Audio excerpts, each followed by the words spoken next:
আমিও আছি। কও দুইশের কথা কও। আসসালামু আলাইকুম। আড়িয়াল কাটিভির পক্ষ থেকে সবাইকে শুভেচ্ছা অভিনন্দন। আমি মোশাররফ ব্যাপারী, ইতালির নাপোলি থেকে। কাছে ও দূরে যে এই মুহূর্তে আমার আড়িয়াল কা ইউটিউব চ্যানেল এবং ফেসবুক পেজ থেকে এই ভিডিওটি ক্লিক করেছেন, সকলকে অসংখ্য ধন্যবাদ। এই যে সোহেল ভাই আমাদের কৃষি কাজ সব দেখাশোনা করে। এলো মাস্তুরা। মাস্তুরা সোহেল ভাই। ওকে, এখানে গ্রিন হাউস ছাড়া কোনো চাষাবাদ হয় না। সেই এটা হলো অরিজিনাল সালাদ, লেটুস পাতা। এটা এরকম কাঁচায় খাওয়া যায়। প্রিয় বন্ধুরা, আপনাদের হাজারো কমেন্টসের ভিত্তিতে আজকের এই ব্লগটি তৈরি করা। অনেকেই আমার কাছে জানতে চান, ভাই ইতালিতে তো শীতের সময় অনেক বৃষ্টি এবং ঠান্ডা, তাহলে ইতালিতে কিভাবে ক্ষেতের কাজ করা যায়। এই যে দেখেন আজকে প্রচণ্ড রৌদ্র। এই যে আমি আপনাদের সরজমিনে নিয়ে আসছি। এই যে এখানে হলো ক্ষেত, এখানে চাষ হচ্ছে ফুলের চাষ। এই যে কত সুন্দর ছোট জমি, বিশাল বড় এরিয়া না, কিন্তু এখানে বছরে ওরা অনেকবার ফসল ফলায়। এই যে কত সুন্দর সারি সারিভাবে ওরা চাষাবাদ করে এবং প্রতিটা সারির ভিতরে একটি পাইপ দেওয়া থাকে।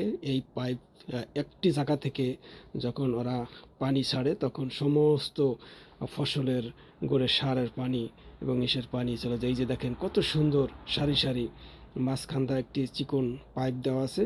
পাইপের দুই সাইড দেওয়া সারি সারি ওরা গাছ লাগিয়েছে। এটা হচ্ছে ফুলের চাষ করছে। এটা থেকে গোটা হলে সেটা দিয়ে ওরা তেল তৈরি করে। এই যে আমি অবশ্য আপনাদের ক্যামেরা ঘুরিয়ে ঘুরিয়ে দেখাচ্ছি। এখানে যখন বৃষ্টি হয় তখন এখানে ওরা কাজ করতে পারে না, কারণ এখানে কাজ করতে হলে রোদ উঠতে হয় এবং যখন কেদা থাকে না, শুকায়, তখন এখানে ওরা কাজ করে, ফসল ফলায় বা চারা রোপণ করে, কাটার সময় কাটে। এই যে কত সুন্দর একদম সোজা সারি সারি, কোনো প্রকার বাঁকাতারা নাই। এবং পানি একটি জায়গা থেকে যখন মোটর ছাড়ে তখন প্রতিটা ফসলের গোড়ায় সারের পানি চলে যায়। এই যে বড় বড় পাইপ সাইড দিয়ে দেওয়া আছে। এটি এই যে সামনে যে এই জিনিসটি দেখতেছেন, এটি হলো সালাদ পাতা। এটি অনেক দামি এক প্রকার সালাদ। এটি হোটেলে বিভিন্ন প্রকার সালাদ যখন ইতালিয়ানরা খায় তখন এই সালাদটিও তারা খেয়ে থাকে। এই যে বড় হয়ে গেছে, এটি যে কোনো সময় তুলে ফেলবে। একদিনের মধ্যে সব তুলে আবার নতুন চাষাবাদের জন্য এই জমিকে তারা প্রস্তুত করে ফেলবে, কারণ রৌদ্র না হলে এই খোলা জমিতে ওরা কাজ করতে পারে না। যখন রৌদ্র হয় তখন ওরা খোলা জমিতে কাজ করে। এখানে হলো পেঁয়াজের চাষ করছে। এই যে দেখছেন পেঁয়াজের দানা বুনছে। দানা জ্বালিয়েও মোটামুটি ভালো উঠছে। এখন আমি চলে যাচ্ছি। এই যে দেখেন যখন বৃষ্টি হোক, ঝড় হোক, তুফান হোক, এই যে যে ফারাঙ্গার মতন কাগজ দিয়ে করার পরে এখানে যখন ফসল ফলায় তখন এখান থেকে তারা ওরা কাজ করতে পারে। এই যে বড় বড় বড় হয়ে গেছে, ফুল ফুটেছে। এখানে এই বিশাল বড় এক ফারাঙ্গা দেখেন, ঘরের মতন।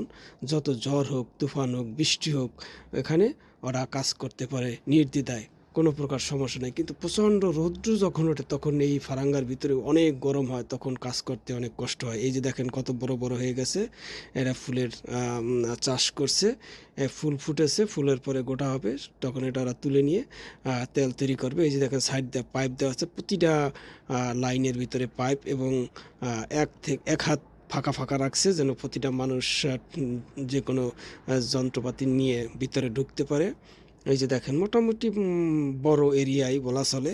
এই যে সাইডে জমি প্রস্তুত করতেছে নতুন চাষাবাদ করার জন্য, আবার প্রিপারেশন নিতেছে। ওই যে অনেক পলিথিন ফেলে রাখা হয়েছে যেগুলো পুরাতন হয়ে গেছে।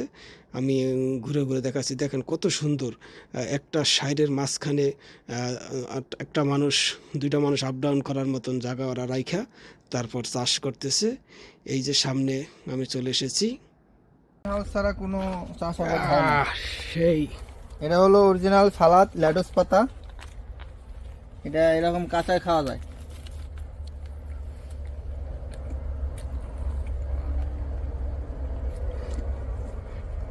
এটার আজকের ব্লগটা কিরকম হবে, যে ইতালিতে তো শীতের সময় বৃষ্টি হয়। ওই যে শীতের সবজি, এগুলো এরকম কাঁচায় খাওয়া যায়।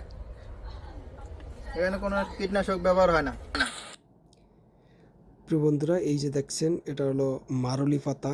এটা এই দেশের একদম একটি সালাদ। খুব সুন্দর সালাদ।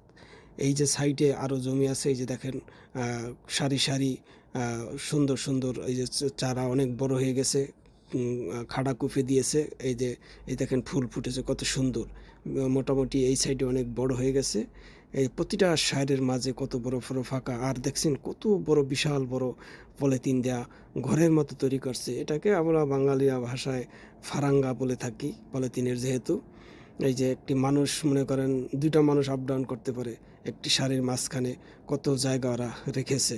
অল্প জমিতে ওরা অনেক ফসল ফলায়, ওদের মাটি যে এত উর্বর তা বলার মতো না। এই যে আমি ভিতরে ঢুকতেছি, ভিতরে ঢুকে ঢুকে হেঁটে হেঁটে আপনাদের দেখানোর জন্য, কারণ ইতালিতে যারা আসেন তারা এই সমস্ত জমিতেই, যারা ক্ষেতের কাজ করেন তারা এখানে কাজ করেন। অবশ্য এই জায়গায় বাঙালি খুব কম কাজ করে, এখানে কাজ করে বিভিন্ন ইউক্রেনি, বুলগেরিয়ান, রোমানিয়ান মেয়েরাই, মহিলা এবং পুরুষরা কাজ করে।